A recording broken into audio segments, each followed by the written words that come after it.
राहु का सप्तम भाव में नाम सुनते ही सबसे पहले दिमाग में आता है multiple affairs, cheating, lying, multiple marriages, साथ ही इलिसिट अफेयर्स और यहाँ तक कि डिवोर्स तक की बात दिमाग में आती है।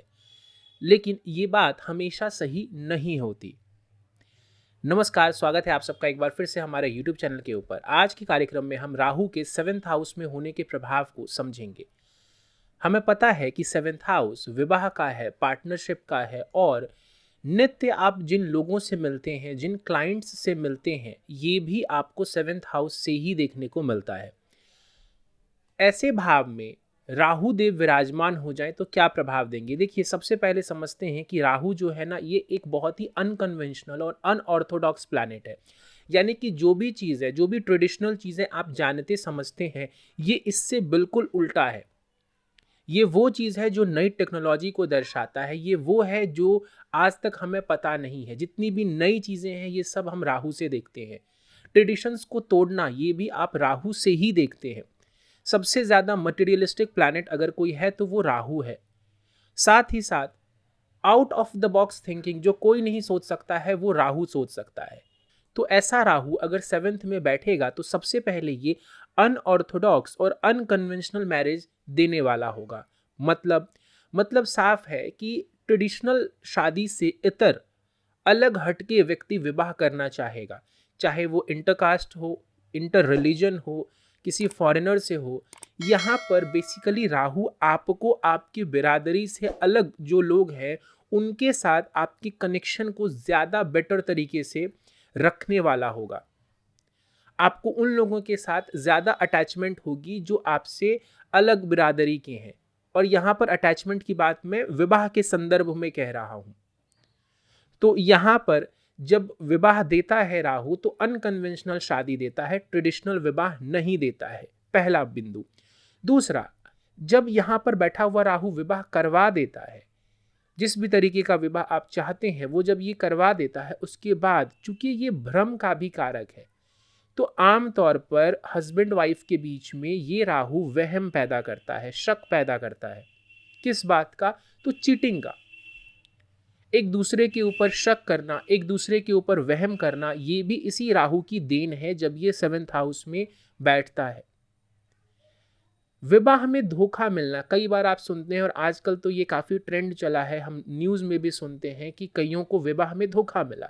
दोनों तरफ से, चाहे वाइफ ने चीट किया या हस्बैंड ने किया, तो कई बार हमको ये सुनने को मिलता है। बहुत सारी पत्रिकाओं में आप देखेंगे कि राहु जब 7th हाउस में विराजमान होता है तो जातक को धोखा मिल सकता है। इसकी संभावना बहुत ही ज़्यादा होती है। तो अगर राहु 7th में बैठा है तो डेफिनेटली ये एक बहुत ही सेंसिटिव बिंदु हो जाता है और आपको इसे बड़े ही ध्यान से विवाह के संदर्भ में देखने की ज़रूरत होती है। राहु 7th में बैठा है तो विवाह खराब ही होगा ऐसा बिल्कुल नहीं है, लेकिन हाँ, ये एक संवेदनशील बिंदु बन जाता है कि आप इस चीज़ को बहुत ही ज़्यादा ध्यान से समझ के फिर आगे बढ़ें। व्यापार करने की प्रवृत्ति को राहु बढ़ाता है। देखिए, राहु जहाँ बैठता है ना, व्यक्ति का जो ध्यान है, व्यक्ति की जो बुद्धि है ना, उस तरफ ये खींचता है। क्योंकि आपको पता है राहु के पास धड़ नहीं है, केवल सर है। तो जब भी राहु एक्टिवेट होगा, चाहे अंतरदशा में हो या महादशा में हो, तो व्यक्ति का जो दिमाग है, व्यक्ति की जो बुद्धि है ना, उस भाव से जुड़े सिग्निफिकेशंस की तरफ जाएगी। तो यहाँ पे हम सप्तम भाव की बात कर रहे हैं जो कि व्यापार का भी है। तो 7th का राहु व्यापार करने की प्रवृत्ति को भी बढ़ाता है, लोगों से जुड़ने की प्रवृत्ति को बढ़ाता है। जातक चाहेगा कि मैं और भी लोगों के साथ कनेक्शन बिठा के चलूं। 7th हाउस एक प्रकार का फेम भी देता है। देखिए, अल्टीमेट फेम तो ये नहीं दे सकता है, लेकिन हाँ, 7th हाउस का राहु एक लिमिटेड फेम किसको कहते हैं कि जिस सोसाइटी में आप रह रहे हैं, जिस एरिया में आप रह रहे हैं, वहाँ पर लोग आपको जाने।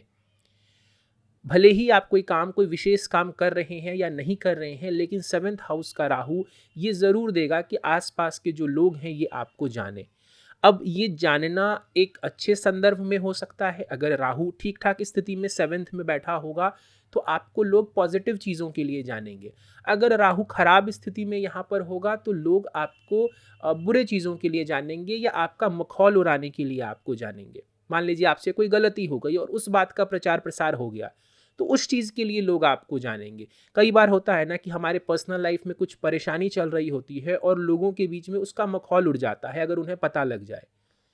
तो राहु अगर 7th में स्ट्रांग बैठा है तो मैंने विवाह को भी अच्छा चलते देखा है। विवाह के बाद मैंने जातक को फॉरेन की यात्रा करते देखा है, फॉरेन में सेटल होते देखा है अपने पार्टनर के साथ। ऐसे विवाह को मैंने देखा है कि अदर कम्युनिटी में शादी हो और शादी के बाद काफ़ी उन्नति हो। तो यहाँ पर एक बार राहु की स्थिति को भी देखना बहुत ज़्यादा ज़रूरी है। सीधा सीधा ये कहना कि 7th में राहु है तो चीटिंग ही करवाएगा, it is not always true. तो सबसे पहला सवाल आपके दिमाग में यही होगा कि ये कैसे पता करें कि 7th में राहु अच्छा बैठा है कि बुरा बैठा है। सीधी सी बात है, यही दिमाग में आपके सवाल चल रहा होगा इस वक्त। मैं बता देता हूँ। 7th में राहु बैठा है, आप ध्यान से देखिए, कोई और बुरा ग्रह तो इस भाव को नहीं देख रहा। अगर आपकी कुंडली के त्रिकोण का स्वामी जो कारक ग्रह है वो 7th को देख रहा है, ये पहला पॉजिटिव पॉइंट है। दूसरा, राहु जिस भी राशि में बैठा है, 7th हाउस में बैठा है, तो 7th लॉर्ड जो कुंडली का है वो कैसी स्थिति में बैठा है। अगर वो ठीक ठाक स्थिति में बैठा है, अच्छी राशि में बैठा है, बलाबल लिए बैठा है, तो आप ये कहिए कि इस राहु में जान है, ये कोई विशेष परेशानी नहीं देगा। तो ये दो बिंदु अगर आप लगाते हैं तो इजीली आपको पता लग जाएगा कि 7th हाउस का राहु अच्छा करेगा या बुरा करेगा। थोड़ा बहुत शक दे देना, आउटकास्ट विवाह करवा देना, फॉरेन में विवाह करवा देना, विवाह के बाद फॉरेन चले जाना, ये तो फिर भी केवल राहु के गुण हैं। ये कोई बहुत बुरे विवाह को नहीं शो कर रहा, लेकिन परेशानी उन कुंडलियों में होती है जहां पे राहु खराब स्थिति में हो, बुरे ग्रहों से प्रभावित है, उस जिस भाव में राहु बैठा है उसका स्वामी पिटा हुआ है। तो यहाँ पे ना विवाह पहले तो आउटकास्ट करवाएगा और जिनसे विवाह किया अब उसी के साथ आप लड़ रहे हो। ये तब होगा जब राहु खराब स्थिति में हो। दृष्टियों की बात करते हैं, राहु के पास 5वीं, 7वीं और 9वीं दृष्टि होती है। 5वीं दृष्टि की बात करें, 11वें भाव के ऊपर इस राहु की दृष्टि जाएगी। देखिए, राहु जब भी सप्तम भाव में बैठेगा तो ये काम त्रिकोण को पूरा ही प्रभावित करेगा, यानी तीसरे भाव, सप्तम भाव और 11वें भाव को ये राहु पूर्ण रूप से प्रभावित करेगा। तो राहु सप्तम में बैठा होगा तो ऐसे लोगों की जो इच्छाएं हैं वो बहुत होंगी। यहाँ पर मैं केवल काम इच्छा की बात नहीं कर रहा हूँ, ओवरऑल जो डिज़ायर्स होंगे व्यक्ति में वो बहुत ही ज़्यादा होंगे कि मुझे बहुत सारी चीज़ें प्राप्त करनी है। तो यहाँ पर जब 11th हाउस के ऊपर राहु देखिएगा, डिज़ायर्स को बढ़ाने वाला होगा। स्ट्रॉन्ग स्थिति में राहु है, बली राहु है, आपकी इच्छाएं पूरी भी करवाएगा ये राहु। मैंने क्या देखा है, 7th का राहु अच्छी स्थिति में हो तो आउटकास्ट मैरिज होगा, विवाह के बाद उन्नति होगी, फॉरेन जाने के योग बन सकते हैं, आप पार्टनरशिप कर सकते हैं, बिजनेस पार्टनरशिप कर सकते हैं, व्यापार आपका अच्छा चलता है, आपकी आमदनी बहुत बढ़ जाती है, लोगों के साथ कनेक्शंस अच्छे होते हैं। ये तब होता है जब राहु अच्छी स्थिति में हो। तो 11th हाउस के ऊपर राहु की दृष्टि डिजायर्स को बढ़ाएगा, पैसे का फ्लो देगा। स्ट्रॉन्ग है तो बहुत ही शुभ है और खराब स्थिति में है तो फाइनेंस के ऊपर ये चोट करेगा। राहु की 7वीं दृष्टि के ऊपर चर्चा करना मैं इंपॉर्टेंट नहीं समझता हूं, क्योंकि वहां केतु बैठे हैं तो उस केतु का प्रभाव ज्यादा रहेगा। राहु की 9वीं दृष्टि 3rd हाउस के ऊपर पड़ेगी, तीसरे भाव के ऊपर। 3rd हाउस के ऊपर राहु की दृष्टि आपको यात्राएं करवाएंगी, यात्राओं से लाभ करवाएंगे। राहु आपकी कम्युनिकेशन को बेटर करेंगे, आपके छोटे भाई बहन के साथ संबंधों को अच्छा करेंगे यदि ये अच्छी स्थिति में विराजमान हुए। तो खराब स्थिति में हुए तो इन सब को नेगेटिव तौर पर आप देख सकते हैं कि इन सभी मामलों में ये राहु आपको नुकसान करवाएंगे। केतु के ऊपर चलते हैं। 1st हाउस में केतु, देखिए 1st हाउस ना आप स्वयं हैं, आपको ही रिप्रेजेंट करता है 1st हाउस। 1st हाउस आपकी कैरेक्टर को, आपके बिहेवियर को, आपके स्वास्थ्य को और आपके मान सम्मान को भी दिखाता है। ओवरऑल पर्सनालिटी जिसको कहते हैं ना, कि जातक का व्यक्तित्व कैसा है, ये भी हम प्रथम भाव से ही देखते हैं। केतु की बात अगर करें तो डिटैचमेंट का कारक है, मोक्ष का कारक है, अकेलेपन का कारक है। केतु कंफ्यूजन को भी दर्शाता है और केतु समर्पण को दर्शाता है। राहु के बारे में जब हम बात कर रहे थे तो हमने कहा राहु सर है, Rahu is the head part and Ketu is the tail part, Ketu धड़ है। तो जब केतु लगन में विराजमान होगा, मैंने आमतौर पर क्या देखा है कि ऐसे जातक इंट्रोवर्ट होते हैं, अपने में रहना ज्यादा पसंद करते हैं, अध्यात्म में रुचि होती है ऐसे लोगों की, आप देखेंगे ज़रूरी नहीं है कि हर व्यक्ति जिसका लगन में राहु होगा ऐसे व्यक्ति मोक्ष की तरफ चले जाएंगे, हिमालय पे चले जाएंगे, नहीं। ये तो मजाक की बात हो गई कि हर व्यक्ति को, कि आपको पता है हर 12 में से एक कुंडली में लगन में केतु विराजमान होगा, तो हर 12 में से एक व्यक्ति तो अध्यात्म के पथ पर मुझे नजर नहीं आता। लेकिन इतना आप जरूर कह सकते हैं कि लगन में केतु है तो डिटैचमेंट होगा व्यक्ति के अंदर, वो चाहे अथवा ना चाहे। अकेलापन होगा व्यक्ति के अंदर, चाहे वो स्वयं से ऐसा हो या फिर उसके जीवन में ऐसी परिस्थितियां आ जाए। आम तौर पर लगन में बैठा हुआ केतु जातक को अपनी भावनाएं ठीक से व्यक्त करने नहीं देता है। ऐसे लोग अपने इमोशंस को, अपने हृदय में जो उबाल चल रहे हैं ना, उसको सामने वाले को ठीक से नहीं समझा पाते हैं। वो भीतर ही भीतर वो इमोशंस, वो चीजें उनके अंदर पनपती रहती हैं। केतु स्ट्रेट फॉरवर्ड है, राहु जहां मैनिपुलेटिव है, राहु जहां दूसरे को मैनिपुलेट करना जानता है, Ketu complete straight forward nature को दर्शाता है।